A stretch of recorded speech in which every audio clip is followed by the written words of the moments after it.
வெளியான பாஜக வேட்பாளர் பட்டியல். அண்ணாமலைக்கு எந்த தொகுதி, யார் யார் வேட்பாளர், இதை பற்றின முழு விவரங்களையும் தெரிஞ்சுக்க வீடியோவை முழுமையாக பாருங்க. அரசியல் சார்ந்த அனைத்து அப்டேட்களையும் தெரிந்து கொள்ள வீடியோவை லைக் பண்ணிட்டு நம்ம சேனலை சப்ஸ்கிரைப் பண்ணிக்கோங்க. வாங்க வீடியோக்குள்ள போலாம். வரும் 2026 சட்டசபை தேர்தலுக்கான வேட்பாளர் தேர்வு நேரடியாக அமித்ஷா பார்வையின் கீழ் தான் தேர்வு செய்யப்படுகிறது. இதற்காக தனியார் நிறுவனம் ஒன்று பாஜக போட்டியிடும் தொகுதியில் யார் வேட்பாளராக போட்டியிட்டால் சரியாக இருக்கும் என்கிற சர்வே ரிப்போர்ட் சமீபத்தில் அமித்ஷா பார்வைக்கு சென்றிருக்கிறது.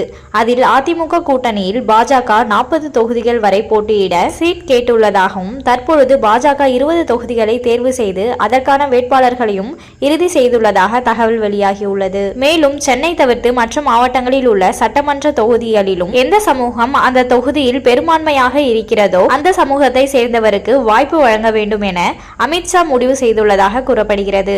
அந்த வகையில் பாஜக போட்டியிடும் 20 தொகுதிகளில் கொங்கு மண்டலத்தில் கோவை தெற்கு தொகுதியில் வானதி ஸ்ரீனிவாசன் போட்டியிட இருக்கிறார். கிணத்துக்கடவு தொகுதியில் வசந்த் ராஜன் போட்டியிட இருக்கிறார். திருப்பூர் தெற்கு தொகுதியில் ஏபி முருகானந்தம் போட்டியிட இருக்கிறார். அரவாக்குறிஞ்சி தொகுதியில் செந்தில்நாதன், ஈரோடு கிழங்கு அல்லது மொடக்குறிச்சி தொகுதியில் ஜி.கே. நாகராஜன் போட்டியிட இருப்பதாக பாஜக உத்தேச பட்டியல் உறுதிப்படுத்துகிறது. சென்னையில் தி.நகர் தொகுதியில் வினோஜ் பி. செல்வம், அண்ணாநகர் தொகுதியில் பாஜக துணைத் தலைவர் சக்கரவர்த்தி, வேளச்சேரி தொகுதியில் எஸ்.ஜி. சூர்யா ஆகியோர் போட்டியிட இருக்கிறார்கள். தென் மாவட்டத்தின் தலைநகரான மதுரையில் 2 தொகுதியில் பாஜக போட்டியிடுகிறது.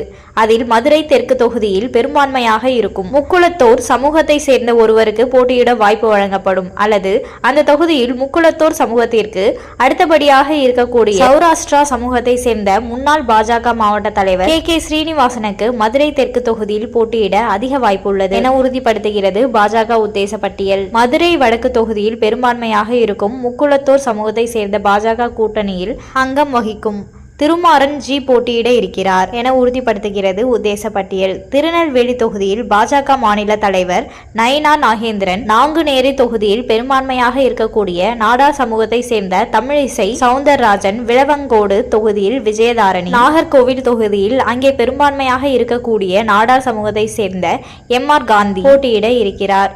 நடிகர் சரத்குமார் திருச்செந்தூர் அல்லது தென்காசி ஆகிய 2 தொகுதிகளில் ஒரு தொகுதியில் போட்டியிட இருக்கிறார். பேராவூரணி தொகுதியில் கருப்பு முருகானந்தம் போட்டியிட இருக்கிறார். பரமக்குடி தொகுதியில் தேவேந்திரா குல சமூகத்தை சேர்ந்த பொன் பலகணபதி ஆகியோர் போட்டியிட இருப்பதாக உறுதி செய்கிறது பாஜக உத்தேச பட்டியல். வட மாவட்டத்தில் நெய்வேலி தொகுதியில் வன்னியர் சமூகத்தை சேர்ந்த அஸ்வத்தாமன், வேலூர் தொகுதியில் பாஜக கூட்டணியில் அங்கம் வகிக்கும் ஏ.சி. சண்முகம் போட்டியிட இருக்கிறார்கள்.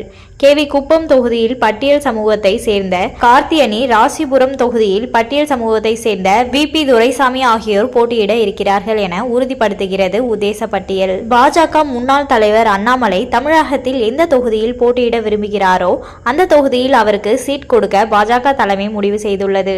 ஆனால் வரும் சட்டசபை தேர்தலில் அண்ணாமலை போட்டியிட விருப்பமில்லை என பாஜக தலைமையிடம் தெரிவித்துள்ளதாக கூறப்படுகிறது. இதை பற்றி உங்களுடைய கருத்து என்ன அப்படிங்கிறது கமெண்ட்ல சொல்லுங்க. இது போன்ற அரசியல் சார்ந்த அனைத்து அப்டேட்களையும் தெரிந்து கொள்ள வீடியோ லைக் பண்ணிட்டு நம்ம சேனலை சப்ஸ்கிரைப் பண்ணிக்கோங்க. அடுத்த ஒரு வீடியோவில் பார்க்கலாம். நன்றி.